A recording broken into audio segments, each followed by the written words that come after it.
Alors, je me présente. Je m'appelle Aline de l'Arrivée et je suis en retraite depuis pas mal d'années. En retraite de l'armée, puisque mes origines, je suis d'origine polonaise et allemande, puisque mon père était né en Allemagne et d'une mère allemande. Voilà. Donc, ma mère était, elle, polonaise. Elle n'est pas restée en Pologne très longtemps parce que ses parents avaient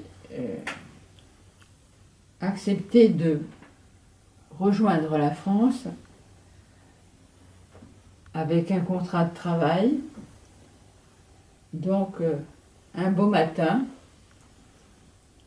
ma grand-mère a pris ses enfants, sa fille qui n'avait que 3 ans et son petit garçon qui était né quelques mois auparavant. Ma grand-mère, avec ses enfants, s'est mise à traverser tout le pays et un beau matin, ils étaient à Gdansk où ils devaient prendre le bateau qui les conduirait en France. Ce bateau a eu quelques difficultés de navigation pendant cette époque-là. Il y a eu des grandes tempêtes et le bateau avait dû se réfugier sur la côte, près de la côte. Et ça n'est que 12 jours après l'embarquement que le bateau arriva au Havre. Et on pouvait constater chaque matin qu'il y avait des gens qui étaient décédés et on les passait par-dessus bord. C'était leur dernier voyage. Voilà. Ça, c'est quand vous étiez en bateau, c'est ça? Oui. Quand la famille était en bateau. Oui. Et tout le monde. Mais c'était triste parce qu'il y a des enfants qui partaient, qui mouraient aussi, et des adultes aussi. Donc, la famille a résisté.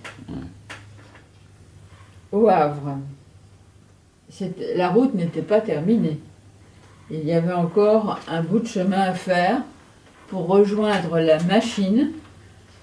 C'est le nom d'un village, la Machine, mais un village minier. Donc les parents et grands-parents, tout le monde s'installa à la Machine et les uns et les autres y vécurent 8 ans. Au bout de 8 ans, ils prirent le chemin du nord de la France, pas avec un contrat de travail nouveau. Donc, tout le monde pensait peut-être s'enrichir, mais enfin, on ne s'enrichit pas quand on est dans les houillères. Voilà. Donc, tout le monde rejoint le nord, la région proche d'Arras. Le Havre n'était pas le but final, hein, je l'ai dit tout à l'heure. Il fallait arriver à la Machine et vivre quelque temps et remonter vers le nord pour continuer à vivre leur vie. Mais les Polonais qui voyageaient ainsi aussi avaient beaucoup de résistance. Et vous voulez parler de Liévin? Oui. Alors, Liévin commence à être connu un peu. À l'époque, ce n'était pas du tout connu. C'était une ville minière. Donc, tous les gens que l'on rencontrait on était presque assuré de rencontrer un mineur. Ouais. Voilà. Donc, c'est là que j'ai vécu, c'est là que je suis née.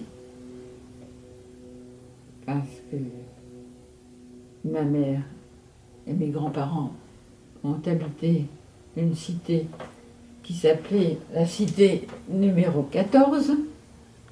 Donc, c'était... Il n'y avait pas de nom, hein, mais des chiffres. Voilà.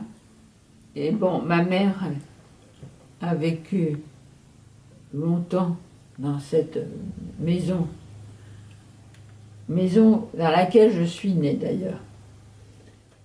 Je peux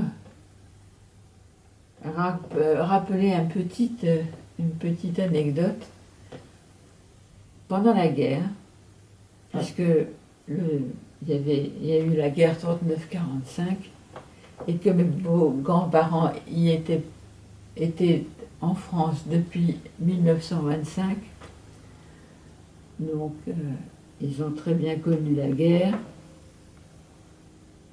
Ma mère faisait le chemin de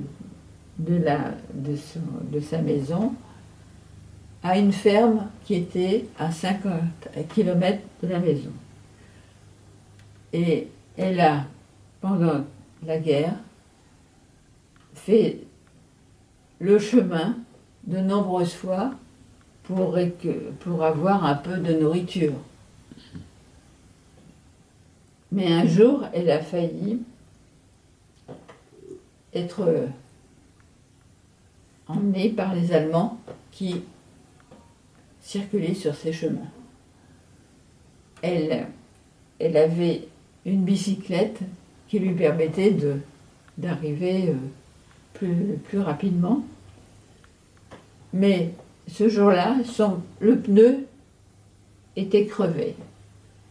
Donc, elle a démonté la roue et enlevé le caoutchouc qu'il y avait autour de cette roue. Et c'est ainsi qu'elle est rentrée à Liévin en faisant un bruit d'enfer.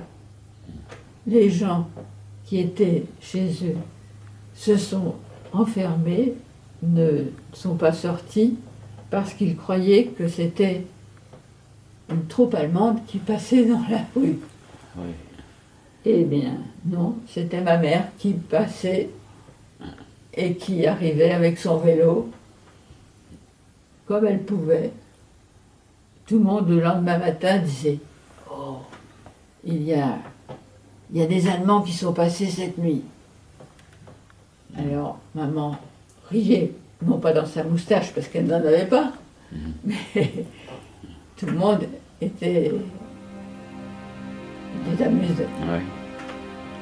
Voilà, ça, c'est petite anecdote. C'est très bien, je trouve que c'est très intéressant en plus. Historiquement, c'est très intéressant. Oui. Et parce que c'est des choses que